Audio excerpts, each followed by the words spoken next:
Hi guys, welcome back to the Mama Mixer. Today's video is going to be how I decided to become a stay-at-home mom and also some tips and ideas I have for you to make extra money if you want to be a stay-at-home mom. If you're deciding to be a stay-at-home mom, if you're thinking about it, why we decided for me to be a stay-at-home mom, and some tips that I have learned along the way that I'm going to share with you guys.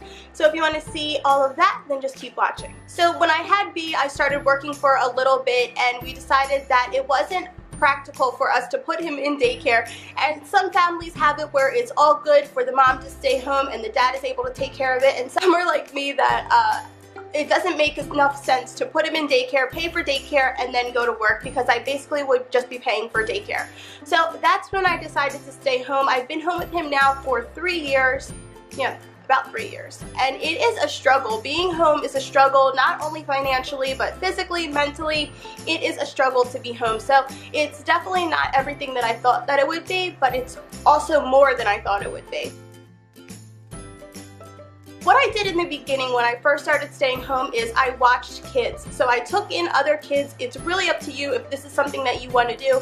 It was good for me and it was good for Bobby because he was at that age where he needed to be around other kids. I didn't have to put him in daycare. I got paid money to watch other people's kids, and it was just good for everybody. And I did that for a while. It was nice. It was fun. It was like a job though, you know, it was no stay-at-home mom. It was like a job every single day. You were taking care of other people's kids, and that has a whole another video in itself, taking care of other people's kids. But that is a great way to earn extra money if you want to be a stay-at-home mom and it's not feasible for you to be a stay-at-home mom, or like us, it wasn't practical to send him to daycare, but I wanted to earn extra money because I think that it's so important for you to have your own money. There's nothing worse than having to depend on somebody to give you money, or it's not like you have to ask, but you want to be able to contribute something to the household. You want to feel like you're giving your part. So yeah, if you're able to bring in money, that is a good part to bring in, besides for doing the cooking and the cleaning. So watching kids is a great one to do, and I would highly recommend, if you have the space, you have the ability, and you have the want to earn extra money, then to definitely take care of other people's kids.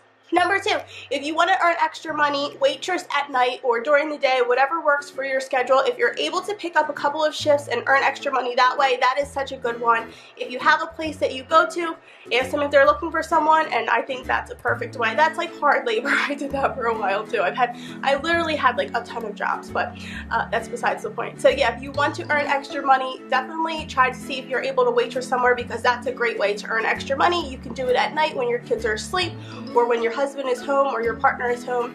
I think that is a great one. Another one, online they have companies where you can do freelance work. So if you are able to edit, write, do customer service, do data entry, there are websites online that actually pay you to get hired through these companies that will pay you to do work for them. I will have a list of those ones that I have used in the past and that I think are like reputable ones. I will have those in the description box below. I did one job where you like research thing for someone online. You would do the research and they would tell you what they wanted you to research, and then you would hand them all the research that you found for whatever they were looking for. I think that is a great idea, especially if you have like a talent. If you are able to do graphic design, or if you're able to like write or translate, things like that, those are awesome. I personally don't have any of those skills, so it's not as beneficial for me, but if you do, that's a great way to earn extra money. Of course, if you do YouTube, you are able to make money doing YouTube. You do not earn that much money. You have to have a lot of views to get paid through AdSense. So I just had to freeze your girl for a second. I don't actually mean a whole lot of views. You don't need a ton of views to make money off of Google AdSense. You just need a good amount of views. So even if you have a following of a few thousand, you still will make money on YouTube. You don't need a ton of views, but you do need to have views. Now back to the video.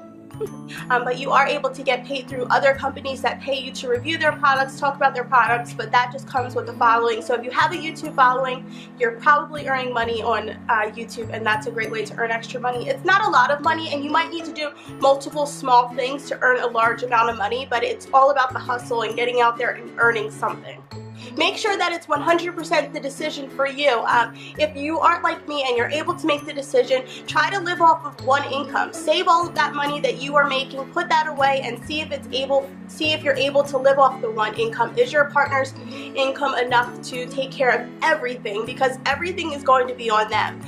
Toiletries, food, bills, rent, mortgage, anything that you have, the responsibility is going to be on him, so it's going to shift a lot of the responsibility to him, which is also another thing that you need to talk about and make sure that everybody is comfortable with. So those are all the tips and ideas that I have for being a stay-at-home mom. Just my opinion. I hope that if you guys are deciding to be a stay-at-home mom, you weigh the pros and cons, because it may seem like a glorious job and an amazing job, but it's a really, really hard job. It's 24/7, all day, every day, and it puts a lot of strain on the family, so you want to just make sure that it's the best decision for everybody. Thank you so much for watching this video, guys. Be sure to subscribe to the Mama Mixer if you haven't already, and we will see you on Tuesday for our live hangout, which is going to be a good one. It's really exciting. It's going to be our first jobs, and we're going to have a special guest, so make sure you tune in for that, and I will see you guys in our next video.